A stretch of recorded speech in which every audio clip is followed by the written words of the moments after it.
Welcome everyone to KPMG's Accounting and Reporting webinar series on not-for-profit accounting and reporting issues, part 2. I would now like to hand over to your host, Kim Heng. Kim, over to you. Thank you and welcome. My name is Kim Heng and I will be your host for today. I'm a partner in our Department of Professional Practice. It's a group that helps clients and KPMG staff with interpreting and applying IFRSs and other Australian financial reporting requirements. Joining me today are Julie Locke, a senior manager in my team, Stephen Isaac, a fellow partner, and Shara Learmonth, a director, both with clients that operate in the not-for-profit private sector. Many of you will have joined us in the past for our reporting webinars. This season, we are presenting a two-part series on issues facing private sector not-for-profit organisations. Today, we are presenting part 2. Part 1 was presented on 16th of March and a playback is available on our external website. If you did miss part 1, we will be including a link to the playback in our post-webinar communications. As we highlighted during our first webinar in the series, the not-for-profit private sector has been experiencing a significant level of proposed changes and consultations on numerous issues over recent years. Greater transparency and awareness in both your operational environment and your financial reporting is also being demanded.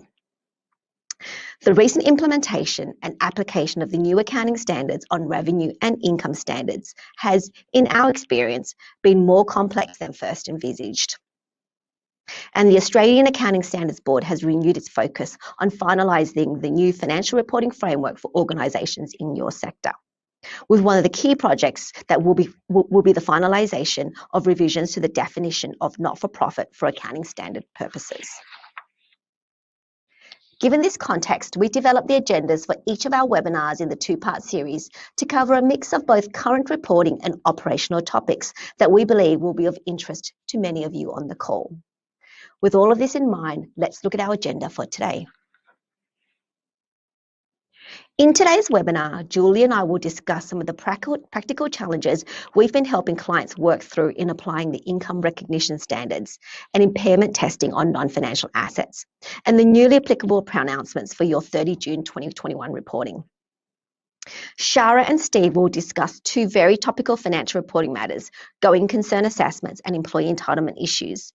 They will also share relevant perspectives on a couple of operational matters, being modern slavery and payment times reporting, and how these may impact your organisation. Julie will then look ahead to some of the agenda items being considered by the Australian Accounting Standards Board and the proposals from Treasury impacting your financial reporting to the ACNC in the future.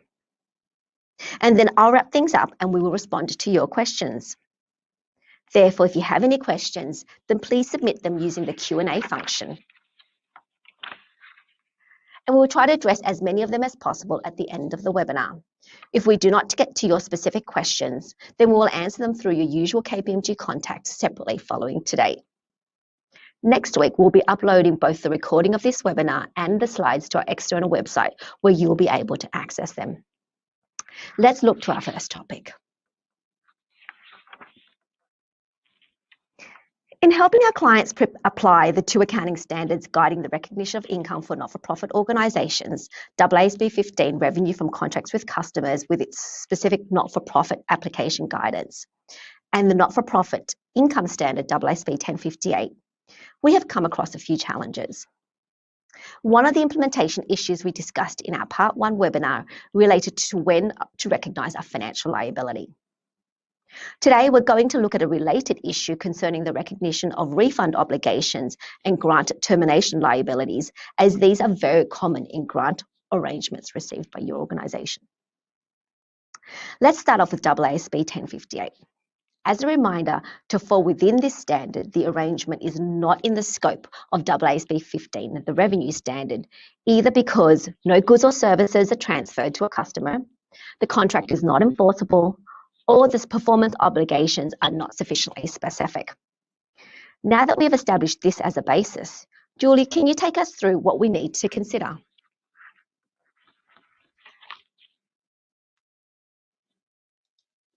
Thanks, Kim. The first thing that we need to consider when interpreting the implications of a refund-related clause is who has the right to decide if the monies are to be repaid and under what conditions. Is it the grantor or the recipient? Where it rests with the grantor, first we must consider if the right is genuine.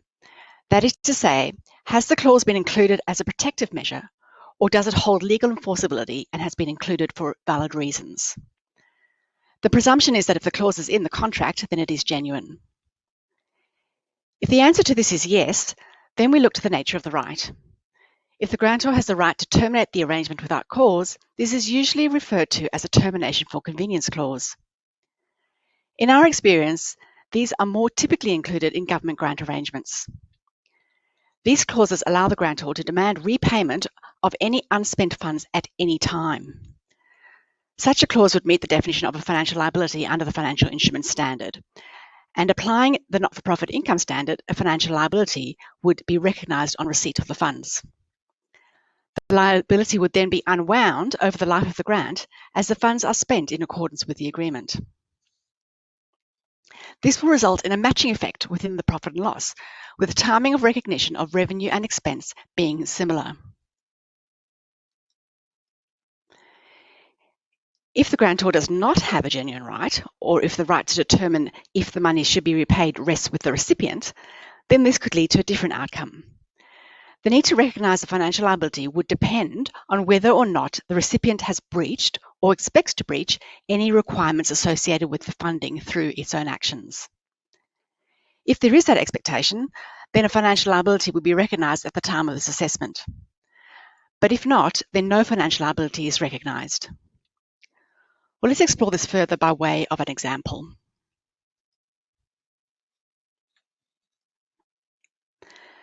Here we have a water institute, which is a not-for-profit organisation, and it receives a $1 million grant from the government to improve waterways in the northern region of Australia.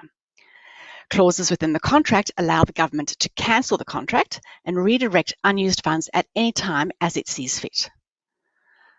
So should a financial liability be recognised? And what is the impact to the income statement?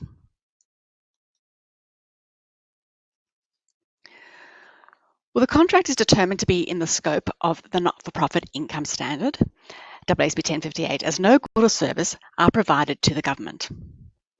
When the funding is received, the Water Institute recognises the $1 million cash and a corresponding financial liability for the same amount, as it has an obligation to the government to refund any unused funds if the government cancels the contract, which they can do so at any time.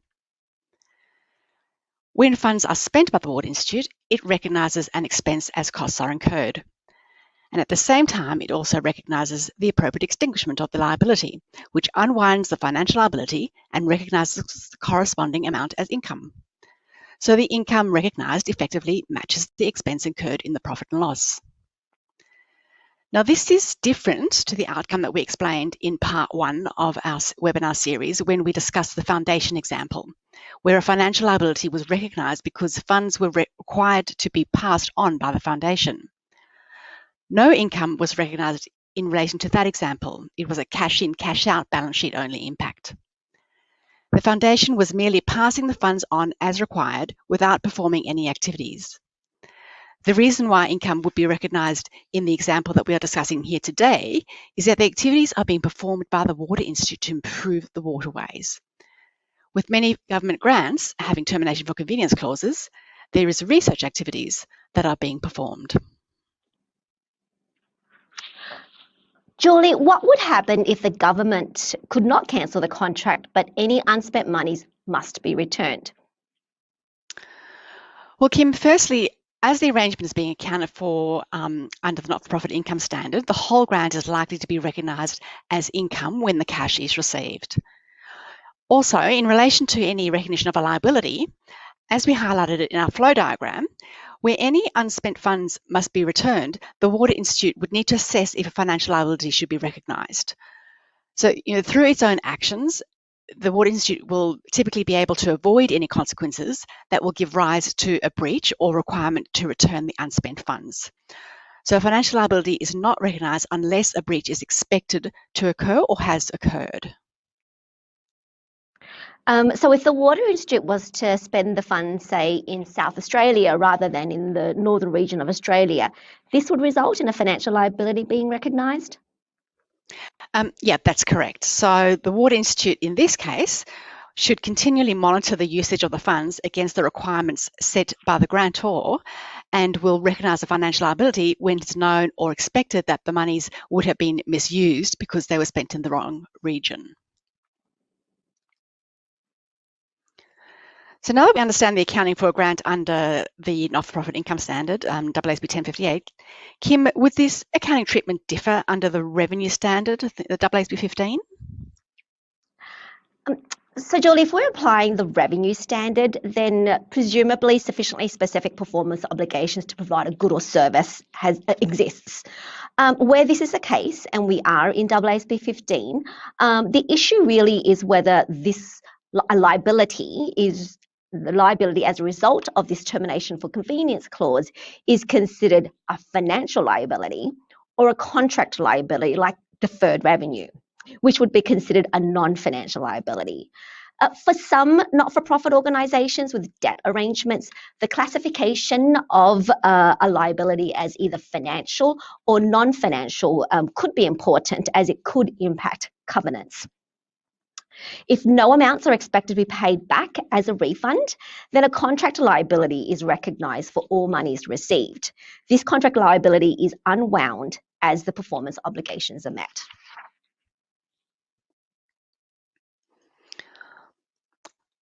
Well, thanks, Kim. So changing topics, another topic that is often raised is the assessment and testing of impairment of non-financial assets, such as land and buildings. You need to ensure that such assets are not recognised in excess of their recoverable amount, which is the higher of value in use and fair value less cost of disposal. Value in use is the present value of the future cash flows expected to be derived from an asset or a cash generating unit, as the case might be. The future economic benefits of assets held by not-for-profit entities, however, are often not primarily dependent on its ability to generate net cash flows, but rather for continuing use of their service capacity.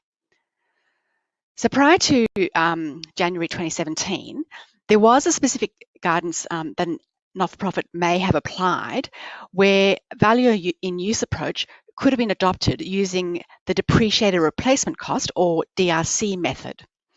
So this was on the basis that if deprived of the asset, then the entity would replace its remaining future economic benefits. However, from January 2017, the concept of DRC was removed from Australian accounting standards, as DRC was determined to be consistent with the cost approach known as current replacement cost, or CRC, included in the fair value measurement standard.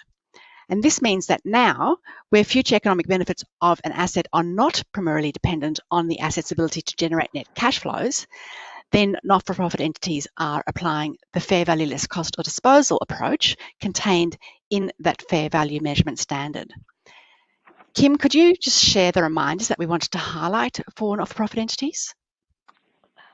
Of course. What we want to highlight today is that a not-for-profit cannot default to the CRC approach under the fair value model. CRC might be appropriate, for example, for heritage assets that are specialised assets and rarely sold. However, for assets like aged care facilities or social housing assets, a market or income approach might be a more appropriate than a cost approach. In measuring the fair value of an asset, we are required to consider the highest and best use of the asset by a market participant and to select the valuation approach and technique that's appropriate in the circumstance for which there is sufficient data and we are supposed to be maximising observable inputs. For aged care or social housing assets, there could be observable information on what a market participant would be prepared to pay for the assets. Also, at times, there might be restrictions, such as restrictions on use by your governing organisation, which may mean that the highest and best use of an asset is actually its current use. Restrictions on use could still mean that a discounted cash flow being an income approach or a market participant approach adjusted for the restriction may still be more appropriate than a CRC approach. This all depends on the restriction and the asset itself.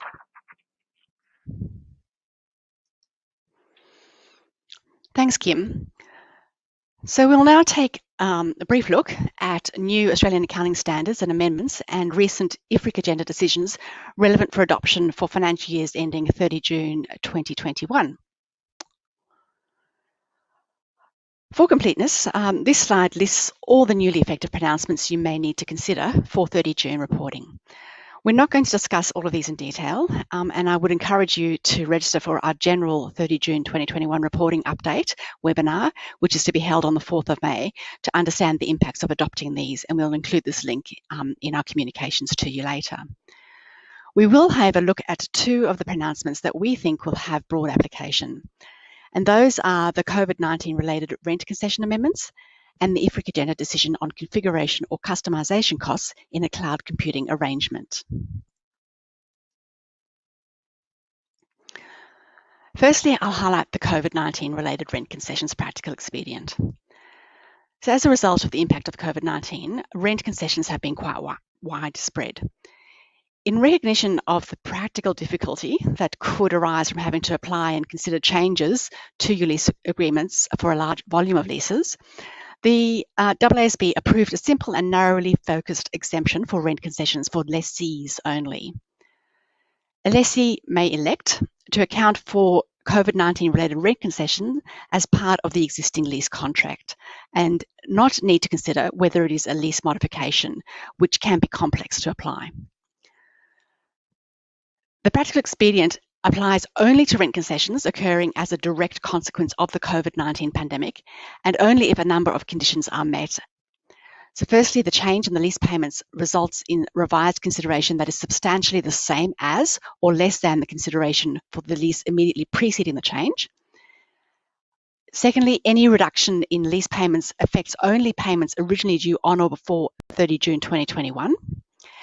And thirdly, that there is no substantive change to other terms and conditions of the lease. As part of the amendment, you are required to, if you do elect to adopt it, you are required to consistently apply the practical expedient extension to eligible contracts with similar characteristics and similar circumstances. Also, there's no explicit guidance in the amendments on how to account for the rent concessions if the lessee elects to apply this expedient. So we will go through our view, but with no explicit guidance, we are seeing different views in practice on how to account for the rent concessions. So we recommend that discussing your proposed accounting approach with your auditor in advance of year end. So let's look at an example of how a lessee would apply the COVID-19 practical expedient to a form of rent concession that we've seen to be fairly common in practice, whereby the lessor has granted an unconditional forgiveness of rent.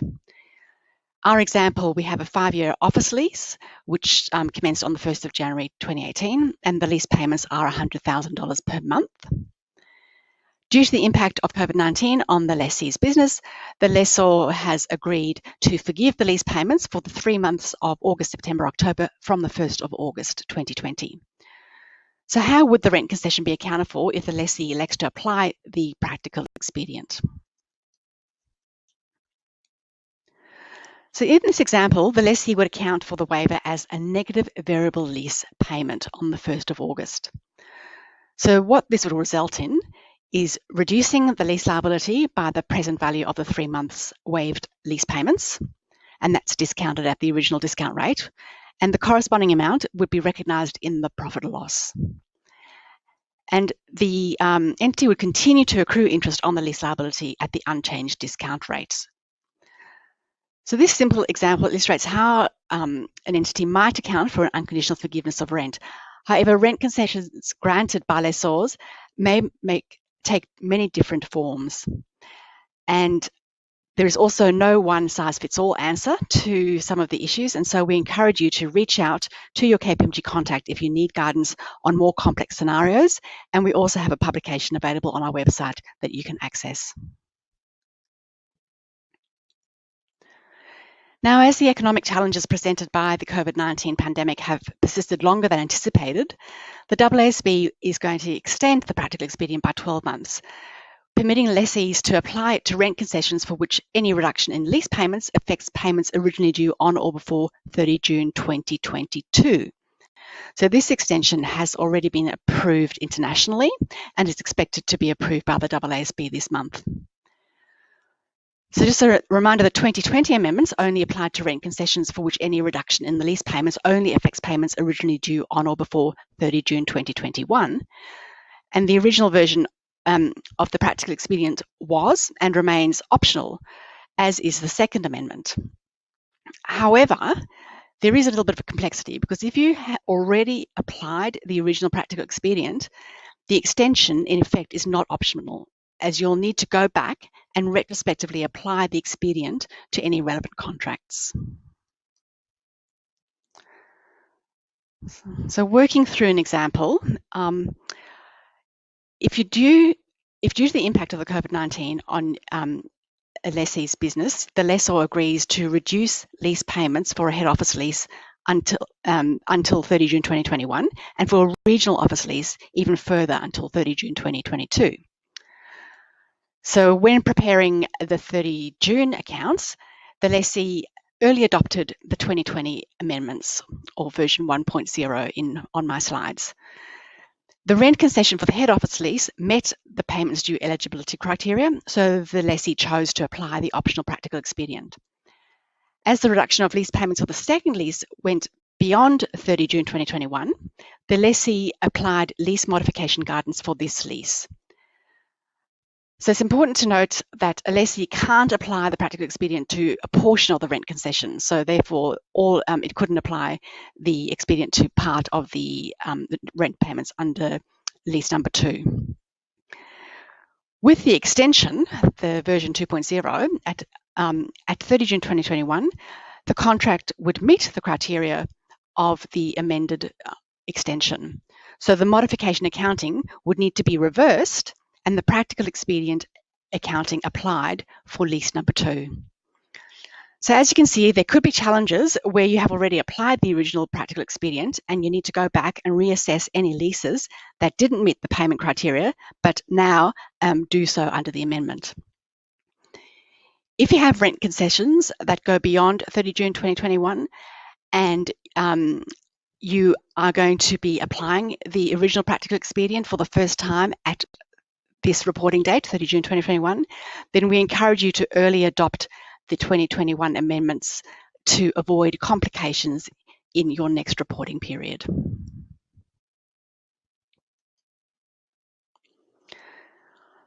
So moving on to the cloud computing arrangement costs. Before I get into the detail about the recent IFRIC agenda decision, I would first like to give you some of the background to this issue. Cloud computing arrangements are ones in which a customer does not have possession of the underlying software. So rather, the customer accesses and uses the software on an as-needed basis, for example, over the internet. To date, accounting standards do not contain explicit guidance on a customer's accounting for cloud computing arrangements or the cost to implement them. Instead, there is existing guidance in the intangible asset standard, and there have also been 2 finalised IFRIC agenda decisions. So when dealing with cloud computing arrangements, an organisation first needs to evaluate whether the rights granted in a cloud computing arrangement are within the scope of either the leases standard or the intangible asset standard. If it's not within either of these standards, then the arrangement is likely to be a service contract. So the 2019 IFRIC agenda decision dealt with the issue around control in relation to a software as a service contract, or a SaaS contract. It established the principles of what we need to look for to establish whether there is in fact an intangible asset or whether the contractual arrangement is just a service contract. The 2021 agenda decision focused specifically on configuration or customization costs incurred by a customer. It built off this 2019 agenda decision around control and also specifically addressed the timing of expense recognition in relation to service contracts.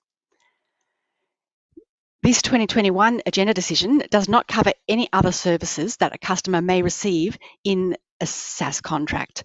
For example, you might have data conversion or training costs. If you want to understand more about these types of costs, then we recommend referring to our reporting update, which we've noted on the slide that is available on our website. But let's work through that 2021 agenda decision dealing with the configuration and customization costs in a little bit more detail. Please be aware that what we will discuss in the next couple of slides is not yet approved by the International Accounting Standards Board.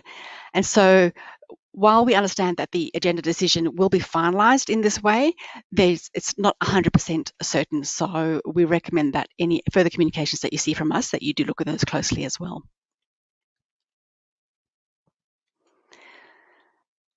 So in the fact pattern that was presented to IFRIC, and that is there up on the slide, the customer enters into a software as a service arrangement, and the contract provides a right to receive access to software and does not provide the customer with a software asset. The customer incurs upfront costs of configuring or customizing the supplier's application software to which the customer is going to receive access. The first issue to consider is whether a customer can recognise an intangible asset under the Intangible Asset Standard in relation to the configuration or customisation of the application software. So to answer this first question, IFRIC observed in the specific scenario that it considered that the customer does not have control over the application software and cannot recognise an intangible asset applying the Intangible Asset Standard. The configuration and customization activities do not create a resource controlled by the customer that is separate from the software, and so they cannot capitalize such costs as an intangible asset. However, if an organization pays for a service in advance, then it recognizes a prepayment asset. Conversely, if an organization recognizes an accrued expense if it receives the service in advance of paying for that service.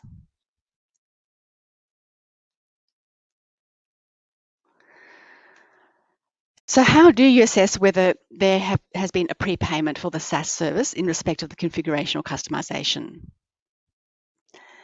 The 2021 agenda decision observed that for a fact pattern where a third-party supplier provides the configuration or customization services, the customer applies specific paragraphs in the Intangible Asset Standard, paragraphs 69 and 69A, and recognises the costs as an expense when that third-party supplier configures or customizes the application software. However, where the supplier of the application software also provides the service, then the Intangible Asset Standard does not directly cover the time period for recognition of those services.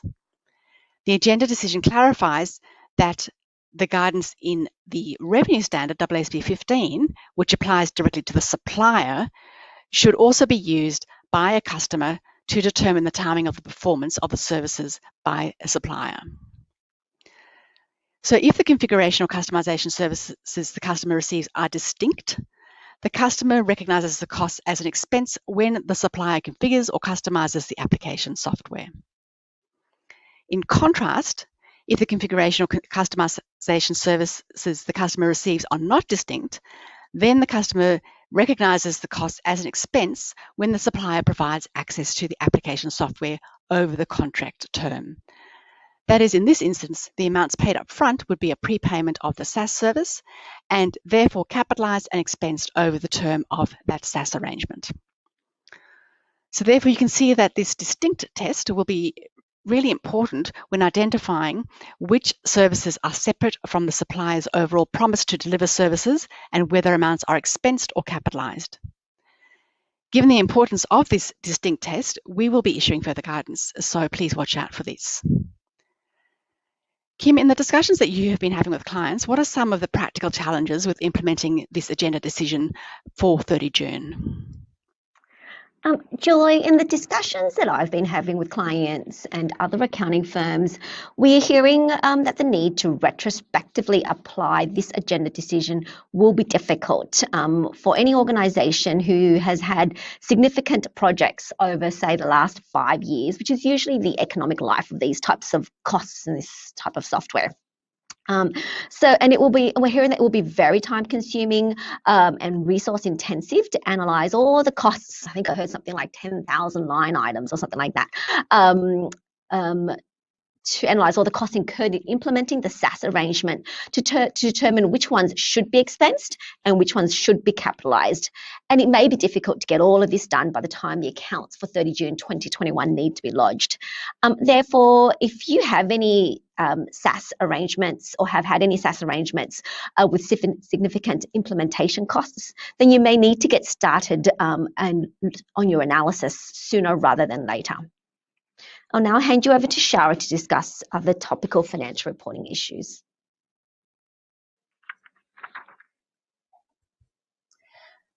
Thanks, Kim.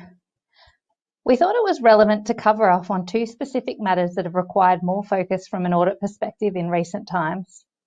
These two areas include employee benefits, specifically related to payroll remediation, as well as going concern considerations in a COVID-19 environment.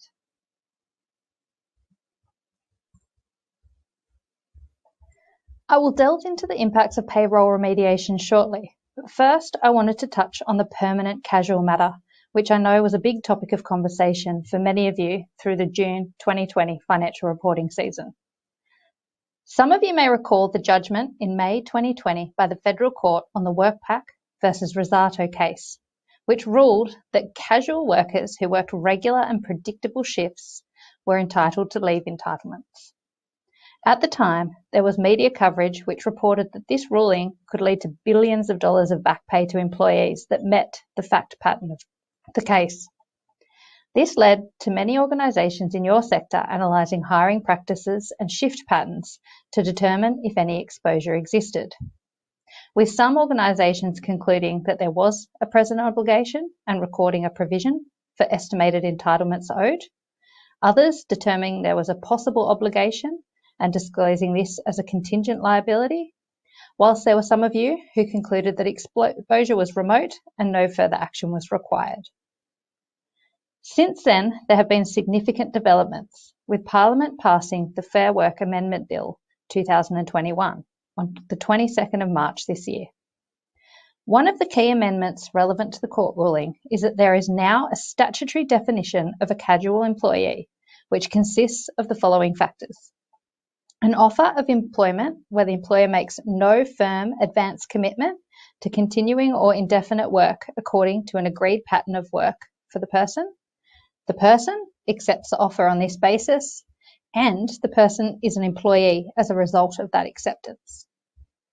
Now, it's important to note that the employee meets this definition as a result of the terms of the contract and not by subsequent conduct or the employee's actual pattern of work. One of the other key amendments is that there is no double dipping. So what does this mean?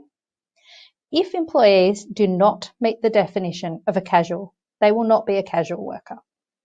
However, to the extent that those employees had been paid an identifiable leave loading amount, the employer has a statutory right to seek a court offset to any identifiable casual loading against any claim for accrued entitlements. This would require an assessment of whether the description of the casual loading in the particular contract or agreement is specifically detailed to qualify for the right to seek such an offset. The following indicators should be considered. 1. The relevant entitlements the loading amount is compensating for are specified, i.e. paid annual leave, paid personal or carers leave, paid compassionate leave, payment for absence on a public holiday, payment in lieu of notice of termination and or redundancy pay. And secondly, the proportion of the loading amount attributable to each such entitlement. This amendment therefore provides a safeguard where casual employees do not meet the statutory definition. Courts will have the power to reduce certain claimed amounts by an amount equivalent to any identifiable casual loading paid. The new legislation provides greater certainty to employers, as it provides a more objective criteria for the assessment of whether the loading can offset leave entitlements and for the court to make this determination. The amended legislation is intended to be applied retrospectively. There is ongoing debate around the legality of retrospective legislation, Notwithstanding the possibility of future challenge in the High Court, the accounting treatment should reflect this current legislation.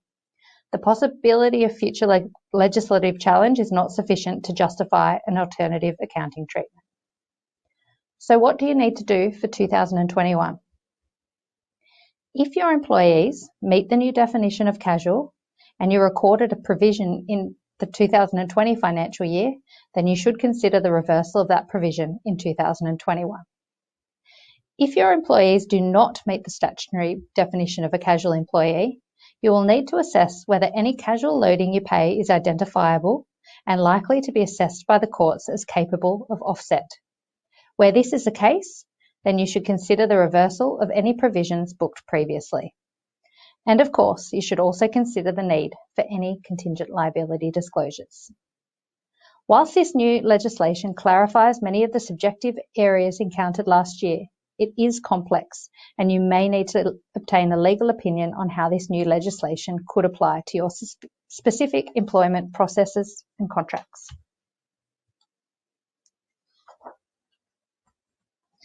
So I'll now talk briefly on payroll remediation, because over the last few years there has been an increasing media coverage of employee entitlement related matters. This has predominantly related to the underpayment of staff as a result of non-compliance with complicated modern awards and enterprise agreements.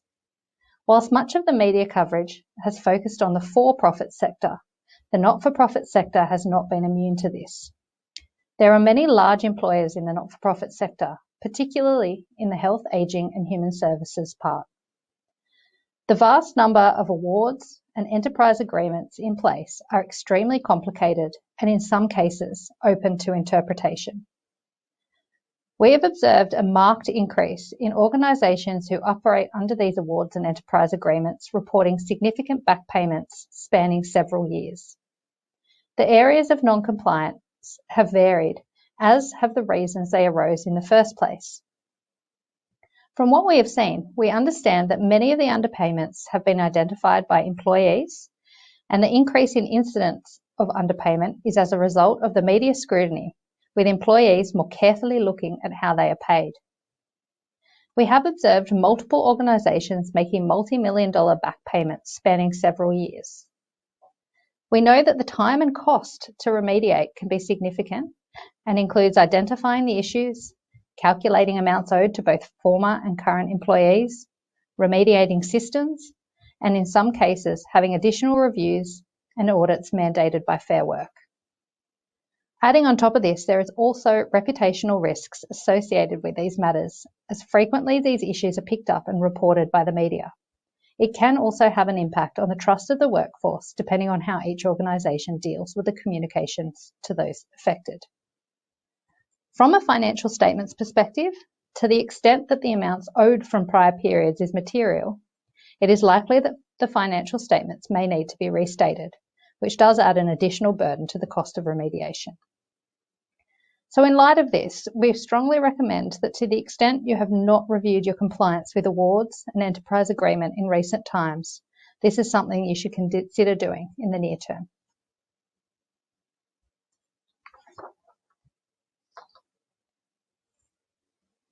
So moving on to going concern now. COVID-19 has had varying impacts on the not-for-profit sector over the last year, and the effects are continuing to varying degrees depending on what part of the not-for-profit sector you operate in. A recent survey of the for-purpose sector run by the Centre for Social Impact found that 72% of charities surveyed in 2020 saw donations drop, with nearly half saying the impact was severe. There is also market volatility impacting property values and investment portfolios. Organisations have had to rethink how they deliver face-to-face services, and there have been occupancy declines combined with declining margins across the ageing sector. To the extent that your organisation has continued to face challenges into 2021, we wanted to remind you of the things you need to consider when assessing your ability to continue as a going concern. On the slide, we have highlighted a few questions you should be considering. So, are you experiencing significant operating losses? And if so, is this expected to be a short-term or a longer-term issue? What is your strategy going forward to ensure the organisation remains sustainable? If you're in this scenario, you will need to perform detailed cash flow forecasts to understand if you remain a going concern. That assessment at a minimum will need to address the period 12 months post your financial statement signing date. Another question to ask is if you held significant investment portfolios. We know many not-for-profit organisations hold financial assets, and we have seen significant upward and downward swings in the last 12 months, which may impact the returns you are achieving on your investments as well as the overall value of the portfolio. In relation to JobKeeper payments, have you still been reliant on them up until the end of the program? And you need to ask the question, if you were, is your organisation still viable without them? Do you have access to external financing or lines of credit? And what are your terms on your borrowings and when do they expire? Is your debt current or non-current? And does it support you beyond the going concern assessment period? And linked to this, can you comply with your debt covenants?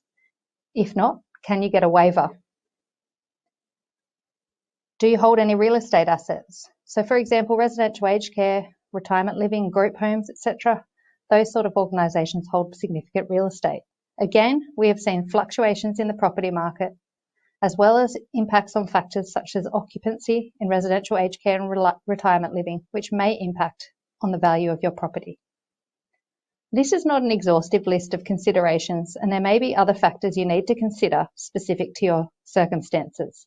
But it is important that if you're facing challenges in your organisation, driven by COVID or otherwise, that a detailed assessment over going concern is performed to ensure you are preparing your financial statements on the correct basis this financial year. I will now hand over to Steve to talk through some operational matters.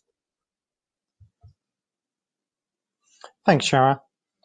Ensuring that organisations have and maintain public trust is of paramount importance, particularly for not-for-profit organisations, and this is a hot topic of discussion around boardroom tables.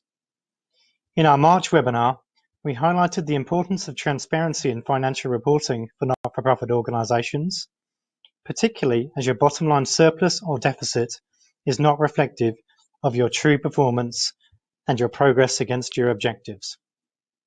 Today, we wanted to raise your awareness on this webinar around two further areas where there has been significant recent legislation introduced to ensure that the public has a clearer line of sight around how organisations operate. Firstly, there is the Payment Times Reporting Bill, which requires for-profit organisations to report on the timing of their payments to small suppliers. And secondly, modern slavery reporting has been introduced around how you consider and manage the risk around modern slavery in your supply chain. Whilst both pieces of legislation are only mandatory for organisations with more than $100 million of revenue, and the scope of the Payment Times Reporting Bill excludes NFPs, we do encourage you to listen and understand the requirements, even if those thresholds mean the specific requirements do not apply to you. More than ever, we are seeing benefits in maintaining public trust by holding yourself to a higher level of transparency. So starting with Payment Times Reporting. Commencing on the 1st of January 2021, the Payment Times Reporting Act 2020 established a new Payment Times Reporting scheme which requires large for-profit businesses and government enterprises to report on their payment terms and practices for their small business suppliers. Small businesses are those defined as suppliers with revenue of less than $10 million. Reporting is then due for those suppliers to the regulator every 6 months. The reporting that becomes available will include items, among others, such as an organisation's shortest and longest standard payment periods, and the proportion of small business invoices paid within certain timeframes. This will clearly show organisations that are treating their small business suppliers fairly, as well as those organisations not acting appropriately. As I noted earlier, it is unlikely that this legislation will apply to you, as entities registered under the ACNC Act are not subject to payment times reporting, and however, there are no strict reporting requirements. Whilst your organisation may not be required to publicly report, from a transparency perspective, we believe large charities should understand the requirements of the Act to understand their payment practices to small suppliers. And as data becomes available, it is reasonable to expect to receive questions on your performance from both your board and also your suppliers. By doing so, you'll enable comparison to other organisations where their data is publicly available, and you can be sure of the impacts of your payment terms on your small business suppliers.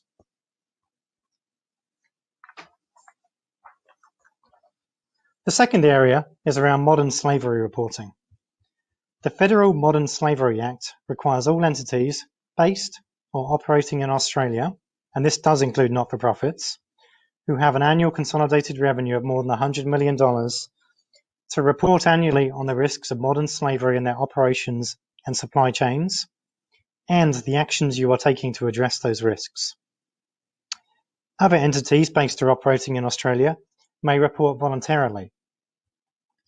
New South Wales has also enacted its own legislation around modern slavery, which has a lower threshold for reporting of $50 million.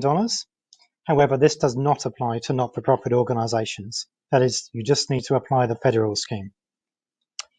Defining modern slavery practices, so this includes trafficking in persons, slavery, slavery-like practices, which includes forced labour and forced marriage, and the worst forms of child labour, including the use of children for prostitution or in hazardous work. The reporting provided is kept by the Minister in an online public repository known as the Modern Slavery Statements Register, and these statements may be accessed by the public free of charge. So when are the requirements due? So the Act was proclaimed on the 1st of January 2019 and is now in force. For those entities within its scope, your first annual modern slavery statement was initially due within 6 months of year-end reporting dates starting from the 30th of June 2020. As a result of COVID-19, that first deadline has been extended to the 31 March 2021, and some certain organisations have also been granted a further extension. But the majority of reports of 30 June 2020 year-ends are now due. For those of you that are on the call who are not required to submit a statement, it is important to understand what the requirements of the Act are and what others are reporting to ensure that there is an awareness around how modern slavery could eventuate in your own supply chain and whether there are any risks that should be addressed.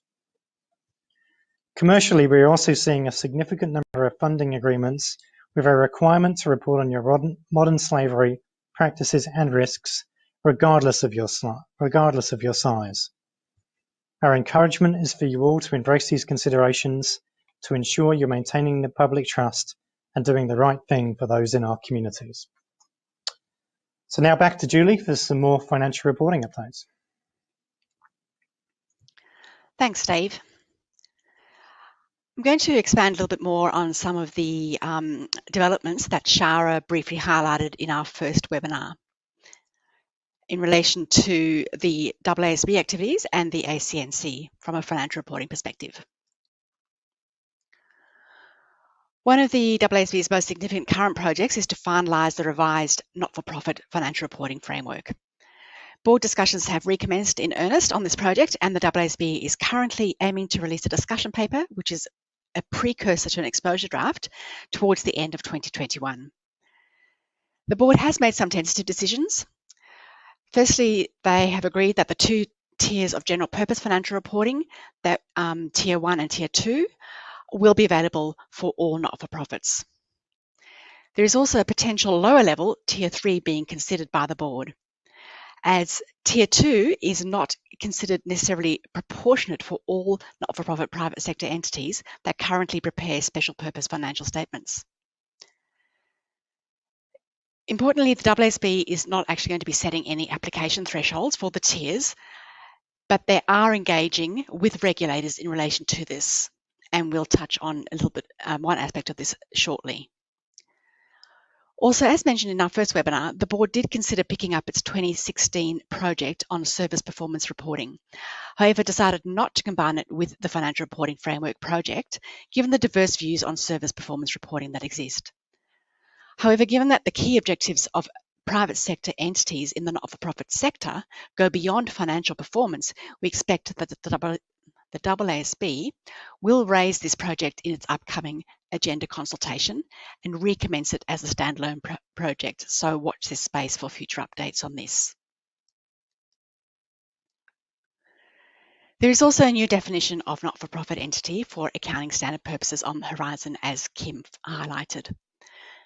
Classification as either a for-profit or not-for-profit entity determines which financial reporting framework applies and the application of relevant Australian accounting standards. In June 2019, an exposure draft was released by the AASB proposing a revised definition of not-for-profit entity. And the two definitions, the current and the proposed definitions, can be seen here on this slide. The new definition will also be accompanied by 6 key indicators to consider in the assessment, as well as application guidance. There are 6 key indicators to consider, and each indicator will need to be considered separately. And for some, it may require significant judgment as to whether an entity meets the definition of a not-for-profit entity, especially if not all the indicators point in the direction of the not-for-profit entity definition. Kim, I understand that the AASB is discussing this topic in its meeting today and tomorrow. Is there anything more contained in the board papers that would be useful for those on the call to know? Julie, the AASB is really seeking to push ahead with finalising the definition to be released at some point this year. A few aspects that I think may be of some interest to participants in the call today is that there is a proposal to amend the guidance to more strongly say that where there's a group situation, that the classification of the controlling entity in the group will determine the classification of the group. The plan is also to align the mandatory effective date for the revised definition with the revised not-for-profit financial reporting framework that you just talked about, and the date that's tentatively set is 1 January 2024, which of course will be updated as necessary to achieve concurrent application. There's going to be further analysis and recommendations around transitional release. So we do recommend that you follow the decisions of the board by subscribing to the alert that they issue after each board meeting to stay up to date with this topic. Thanks, Kim. So there is also a new general purpose financial statement Tier 2 disclosure standard that will be applicable to all sectors, including the not-for-profit sector. This new standard is AASB 1060, which is commonly known as the Simplified Disclosure Standard. And it's been released and is effective for periods beginning on or after 1 July 2021. This new standard will replace the General Purpose Financial Statement Tier 2 reduced disclosure requirements. And this, at a high level, this one disclosure standard is replacing all of the reduced disclosure regime or RDR disclosures that Tier 2 entities currently comply with within the full suite of Australian accounting standards. You will only need to reference the one standard for all of your disclosures. And this one standard also replaces what are known as disclosure-only standards in full. And it also provides the principles and methodology for determining Tier 2 disclosures going forward.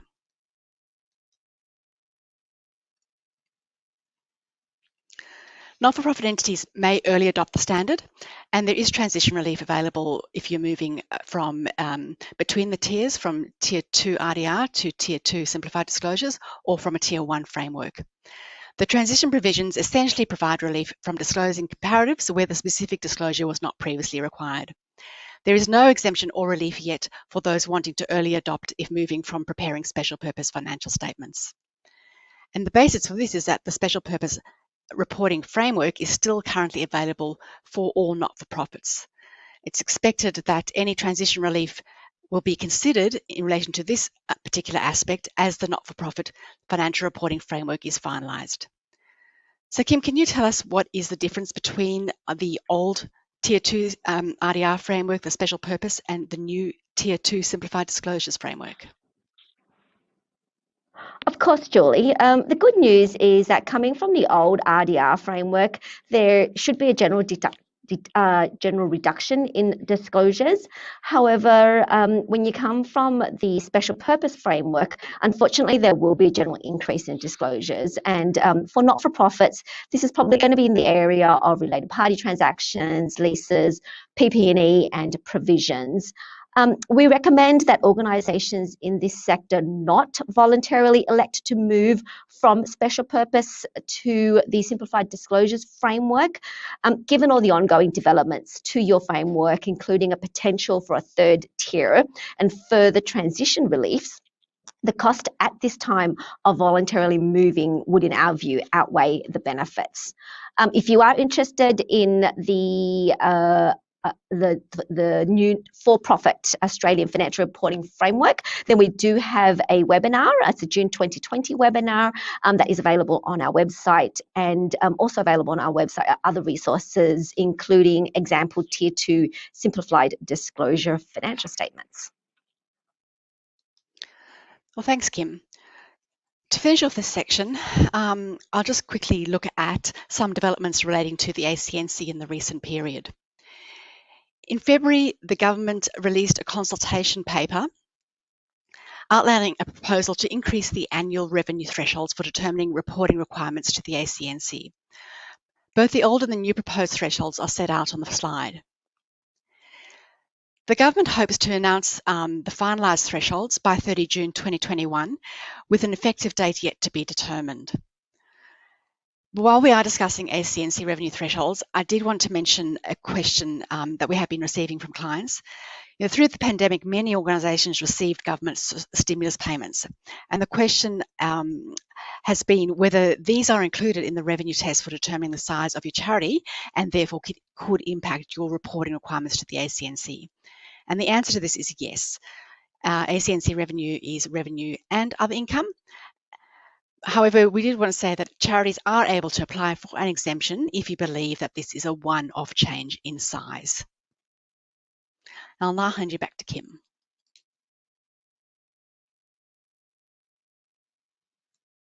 Thanks, Julie. So this brings us near the end of our webinar today. We have listed for you the key takeaways from today's webinar, which in the interest of time, I will leave for you to consider. So we'll now spend some time looking at the questions that you have been submitting. Okay, so thank you for sending through your questions, and if you have any further questions, please do submit them. I guess the first question that we would like to respond to it's one for you, Julie. It's asking about your section on termination for convenience, and it's, do you believe that if a termination for convenience clause exists within a contract that you would definitely deem it as genuine, or would the circumstances or probability of an event taking place need to be considered also? Would you mind sharing some thoughts on that, Julie? Yeah, sure, Kim. So you'd be unsurprised to know that we have actually thought about this. In a contract, the starting point is that a termination for convenience clause is genuine, and it's really only not genuine in rare and limited circumstances. And in our experience, we have not seen a termination for convenience clause that was not genuine. And we have actually considered it in the context of the NHMRC research grant arrangements, and we believe that termination for convenience clause is genuine.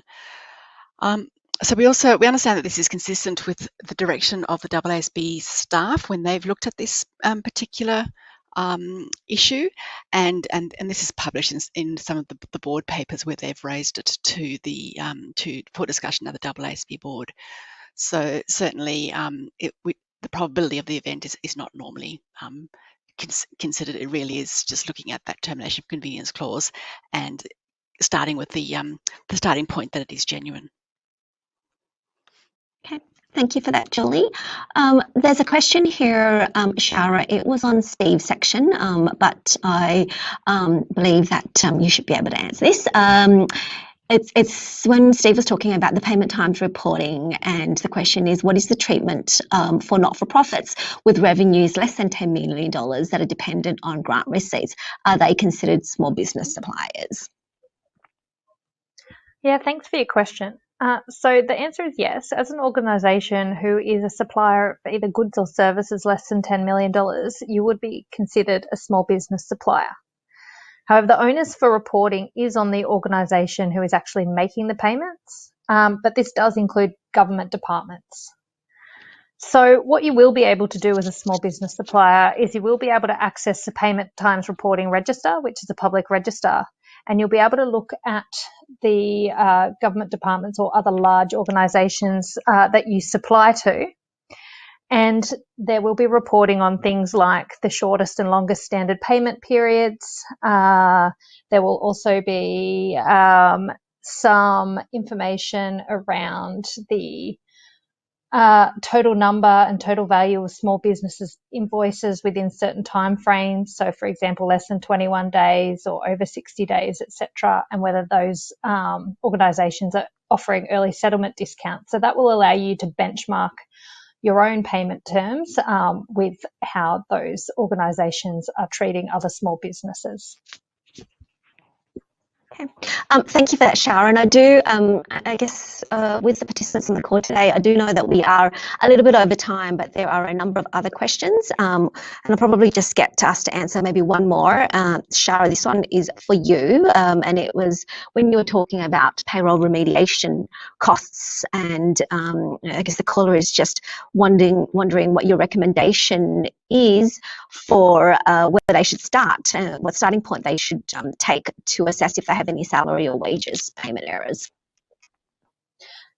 Yeah, sure. Thanks, Kim. So I think that a good starting point is, to the extent that you have appropriate in-house expertise, you can have a look at your salaries and wages against your awards and your enterprise agreements, and how they're flowing through your award interpretation system to see if there's anything jumping out at you there. To the extent that you don't have appropriate in-house expertise, then engaging an expert to provide some sort of a health check would be the appropriate next step. This would determine your risk exposure based on evaluation of your awards or your enterprise agreements, your policies and your activities to identify if there are any potential issues or vulnerabilities within your framework. If you were to identify something, then you would then need to move on to the next step of investigation and then remediation. Beyond that, you would also need to ensure that you can implement solutions that embed monitoring and regular assurance for any known vulnerabilities in your system. So our KPMG ThinkPay team works across the spectrum of payroll compliance issues and have done a lot of work with the not-for-profit sector in recent times. If you do have any concerns, feel free to reach out to your local KPMG contact, who would be able to connect you with our ThinkPay team, who would certainly be happy to talk through any concerns you may have. Thank you for that, Sharon. I do acknowledge that we are a couple of minutes over time, so I might just end the questions, the Q&A here. And if we didn't get to your questions, then we will definitely be answering them separately through your usual KPMG contacts. So watch out for that. Thank you so much for attending our webinar today. We do welcome your attendance. And also remind you to register for our 4th of May, preparing for 30 June 2021 reporting webinar, which we will include a link to in our post comms. We look forward to your company on that webinar also. And before you leave the session today, could I ask that you please complete our survey on how you found today's webinar and what topics you are interested in for the future, as we do use this information to ensure that we prepare webinars that you find useful and interesting. Thank you for your time today.